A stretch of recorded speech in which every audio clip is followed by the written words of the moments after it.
नमस्कार दोस्तों, स्वागत है आपका हमारी इस वीडियो में। इस वीडियो में हम आपको बताएंगे DSSSC 2024 की एलिजिबिलिटी क्राइटेरिया आपका क्या होना चाहिए। साथ ही साथ सब्जेक्ट कॉम्बिनेशन लेकर बहुत प्रॉब्लम होती है, तो आपको सब्जेक्ट कॉम्बिनेशन इसमें वीडियो में समझाएंगे कौन कौन से सब्जेक्ट आपके पास होने चाहिए। इसके साथ ही सीटेट मार्क्स जो अदर स्टेट है उसे कितने चाहिए और जो दिल्ली के OBC SC ST उनको कितने चाहिए। इसके साथ ही और जो आपके डाउट है आप वीडियो कमेंट बता देना, उनको क्लियर कर देंगे। आइए वीडियो शुरू करते हैं। तो बात करते हैं DSSSC 2024 की। हम बात करेंगे एलिजिबिलिटी क्राइटेरिया 2024 को लेकर जो न्यू चेंजेस हुए हैं। आपको बता दें कि 2024 में से पहले जो DSSSC एग्जाम हुए थे उसमें क्राइटेरिया थोड़ा अलग था और इस बार बहुत से चेंजेस कर दिए हैं। जैसे कि आपको बताया था कि एज लिमिट चेंज कर दिया इन्होंने, ठीक है। ऐसे बात करते हैं सब्जेक्ट कॉम्बिनेशन को लेके कि आपके पास सब्जेक्ट का कॉम्बिनेशन क्या क्या होना चाहिए। जैसे बात करें हम TGT SST के लिए, सबसे ज्यादा कंफ्यूजन आपको इसी को लेकर होती है। तो सबसे पहले एक बात ध्यान रख लेना, आपको जो मेन सब्जेक्ट है वो आपने कम से कम 2 साल पढ़ा हो। वो मेन सब्जेक्ट क्या वो भी हम आपको बताएंगे, ठीक है। तो TGT SST के लिए आपके पास या तो हिस्ट्री हो, मतलब क्या आपने और कोई सब्जेक्ट हो, हिस्ट्री के साथ से पॉलिटी हो, कुछ भी हो, सिर्फ आपने हिस्ट्री 2 साल पढ़ी हो, या फिर ज्योग्राफी या पॉलिटिकल साइंस या बिजनेस स्टडी या साइकोलॉजी या सोशोलॉजी या फिर इकोनॉमिक्स, इनमें से कोई भी एक सब्जेक्ट आपने कम से कम 2 साल पढ़ा हो। समझ गए ना। अब ऐसा नहीं है कि आपका हिस्ट्री चाहिए आपके पास, साथ ही साथ पॉलिटिकल साइंस भी चाहिए, हिस्ट्री चाहिए या फिर आपके साथ इकोनॉमिक्स भी चाहिए, नहीं, ऐसा कुछ नहीं है। आपने इनमें से कोई भी एक सब्जेक्ट कम से कम 2 साल पढ़ा हो, इसको आप मेन सब्जेक्ट कहेंगे। समझ गए ना। TGT SST के लिए आपने अपना मेन सब्जेक्ट, इसमें से आपके पास कोई भी सब्जेक्ट हो तो आप TGT SST का फॉर्म को फिल कर सकते हो, ठीक। अब बात करते हैं TGT नेचुरल साइंस की, ठीक है। सबके लिए आप ये बात ध्यान रखना कि कम से कम आपने 2 साल सब्जेक्ट पढ़ा हो। अगर आपने 1 साल पढ़ा तो आप एलिजिबल नहीं होंगे, ठीक है। जैसे TGT नेचुरल साइंस के लिए बात करते हैं हम, तो आपने फिजिक्स या केमिस्ट्री या बायोलॉजी या जियोलॉजी या बॉटनी, ठीक है, कम से कम आपने 2 साल एक सब्जेक्ट पढ़ा हो। भले आपने फिजिक्स केमिस्ट्री बायो भी पढ़ो, कोई दिक्कत नहीं है, ठीक है। फिजिक्स केमिस्ट्री मैथ पढ़ो, कोई दिक्कत नहीं है। बस इनमें से कोई भी एक सब्जेक्ट होना चाहिए, ज्यादा हो उससे कोई प्रॉब्लम नहीं है, लेकिन कम से कम एक सब्जेक्ट आपने कम से कम 2 साल पढ़ा हो तो आप TGT नेचुरल साइंस के लिए एलिजिबल हो। अब आगे बात करते हैं TGT मैथ के लिए। आपने आपका मैथ सब्जेक्ट होता है तो ग्रेजुएशन में कम से कम 2 साल पढ़ा हो, ठीक है। सिर्फ ग्रेजुएशन में 10th 12th की बात नहीं हो रही है यहाँ पर, आपने अपना ग्रेजुएशन में कम से कम 2 साल पढ़ा हो मैथ, तो आप TGT मैथ का फॉर्म को फिल कर सकते हो, ठीक है। जैसे BSc करते हैं लोग तो उनके पास PCM होता है, फिजिक्स केमिस्ट्री मैथ होता है, तो ये लोग साइंस के लिए भी एलिजिबल है और ये लोग मैथ के लिए भी एलिजिबल होते हैं, इस तरीके से, ठीक। आगे बात करते हैं TGT इंग्लिश की। तो जो आपका इंग्लिश होता है, आपने TGT इंग्लिश से किया है तो जो आपका TGT मेन इंग्लिश सब्जेक्ट है आपने कम से कम 2 साल पढ़ा हो अपने ग्रेजुएशन में, ठीक। भले 3 साल पढ़ो उससे कोई प्रॉब्लम नहीं है, कम से कम 2 साल होना चाहिए।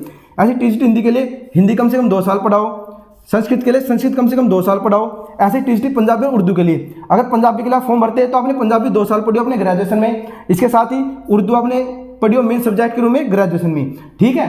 तो पता लगे ना आपको कि TGT SST, TGT natural science, math, English, Hindi, Sanskrit, Urdu, Punjabi, इनके लिए क्या आपने ग्रेजुएशन में कम से कम 2 साल सब्जेक्ट पढ़ा हो। और मैंने आपको सब्जेक्ट बता दिया कौन कौन से आपने पढ़े होने चाहिए, ठीक है। इसके साथ ही साथ आपने 8th क्लास तक हिंदी भी पढ़ी होनी चाहिए, आपको हिंदी की नॉलेज होनी चाहिए अच्छी से, ठीक है। कुछ ऐसे अगर किसी में हिंदी नहीं थी, जिसे हिंदी की नॉलेज नहीं है, तो इस फॉर्म को फिल नहीं कर सकता, इसके लिए एलिजिबल है, ठीक है। तो एक क्राइटेरिया था। आगे बात करें ड्राइंग के लिए, तो ड्राइंग टीचर के बता दूं आपके लिए, आपके पास 5 ईयर का डिप्लोमा होना चाहिए, तो ड्राइंग में या फिर पेंटिंग में। 5 साल का डिप्लोमा है तो आपका ड्राइंग में हो या फिर पेंटिंग में हो। दूसरा, मास्टर डिग्री होनी चाहिए आपकी या फिर आपका बैचलर डिग्री होनी चाहिए, किसमें, इसमें ड्राइंग में, पेंटिंग में, तब भी आप क्या एलिजिबल होते हैं, किसके लिए, ड्राइंग के लिए, TGT ड्राइंग के लिए, ठीक। अब आगे और क्राइटेरिया बताते हैं अब क्या है। आपके ग्रेजुएशन में 45%, ये मत सोचना कि जैसे आप TGT SST से फॉर्म भरे हो क्या आपकी हिस्ट्री में 45% चाहिए, नहीं।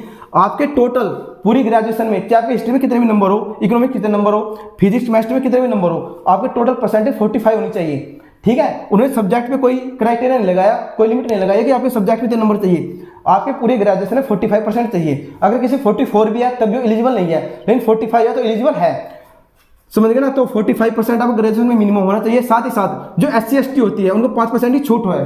SC ST है जो BSc ST अदर स्टेट के भी हो सकते हैं, लेकिन OBC दिल्ली का होना चाहिए, तो 5% ही छूट है, 45% तक एलिजिबल है, ठीक। साथ ही साथ CTET का फॉर्म, CTET का जो आपका पेपर सेकंड, जैसे SST है तो SST वाला का CTET पेपर सेकंड चाहिए, ठीक है। साथ ही जो साइंस वाले हैं जैसे TGT नेचुरल साइंस के, TGT मैथ के, तो उनके लिए पेपर सेकंड, पेपर फर्स्ट वाले एलिजिबल नहीं होंगे।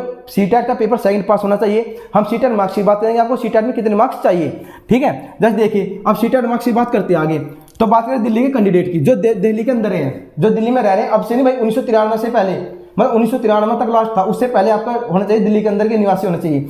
तो क्या है, जनरल में आपके 90 मार्क्स चाहिए CTET के अंदर, OBC को आपको 82 मार्क्स चाहिए और SC ST कितना चाहिए 82 मार्क्स। तो तब CTET में अगर आपके ये मार्क्स है तो आप DSSSC का फॉर्म भरने के लिए एलिजिबल हो TGT का, और कौन से में पेपर सेकंड में होना चाहिए, जनरल 90, 82 ओबीसी और SC ST 82। अब बात करें अदर स्टेट की, जो आउटराइट दिल्ली से बाहर के हैं, वो कोई से स्टेट के भी हो सकते हैं। पहली बात तो DSSS का कोई भी फॉर्म फिल कर सकता है, किसी भी स्टेट से हो, यूपी बिहार पंजाब कहीं से भी हो, ठीक है, फॉर्म को फिल कर सकते हैं। जो अदर स्टेट है ना, उनको दिल्ली में क्या माना जाता है, जनरल माना जाता है। जनरल में कितने मार्क्स चाहिए, 90 मार्क्स। ओबीसी में कितने चाहिए, 90 मार्क्स। लेकिन SC ST कितने चाहिए, 82 मार्क्स चाहिए। ध्यान देना, SC ST चाहे दिल्ली के चाहे बाहर के, उनके लिए 82 मार्क्स है सीटेट में, ठीक है। तो इसको आप अच्छे से फॉर्म को फिल कर सकते हो। आगे बात करें एज लिमिट की, हमने एज लिमिट में पहले भी वीडियो बना रखी है। जैसे देखिए कि मेल के लिए कितने चाहिए, 32 ईयर्स, ठीक है, और फीमेल के लिए 40 ईयर्स एज रिलैक्सेशन मिला है फीमेल को, हमने आपको बताया था, कंप्लीट वीडियो बना रखी है, ठीक है। इसके साथ एक वीडियो भी बनाई थी, हमने बताया था कि जो TGT है उनके लिए जो 40% का क्राइटेरिया था ना पार्ट ए में, वो हटा दिया गया है। उन्हें पहले पार्ट में 40% नंबर लाने की जरूरत नहीं है, सिर्फ सेकंड पार्ट पे वो एरिया लगेगा आपका, क्राइटेरिया एरिया, ठीक। अब आगे बात है ड्राइंग के लिए। ड्राइंग के लिए ध्यान देना, आपको 30 ईयर्स आपकी एज होनी चाहिए। बाकी और सबके लिए सेम यही है, मेल है 32, फीमेल की 40 TGT के लिए, और ड्राइंग के लिए आपकी 30 ईयर्स होनी चाहिए। तो जो आपके डाउट थे, हमने दूर करने की कोशिश की है। आपका सब्जेक्ट कॉम्बिनेशन क्या है, साथ ही साथ ड्राइंग के लिए बहुत कंफ्यूज थी, ड्राइंग क्या चाहिए, कौन सा सब्जेक्ट कॉम्बिनेशन होना चाहिए, ड्राइंग के भी हमने बता दिया है। इसके साथ ही ग्रेजुएशन कितने %, सीटेट में कितने मार्क्स, दिल्ली के अंदर के, दिल्ली के बाहर, सबके लिए।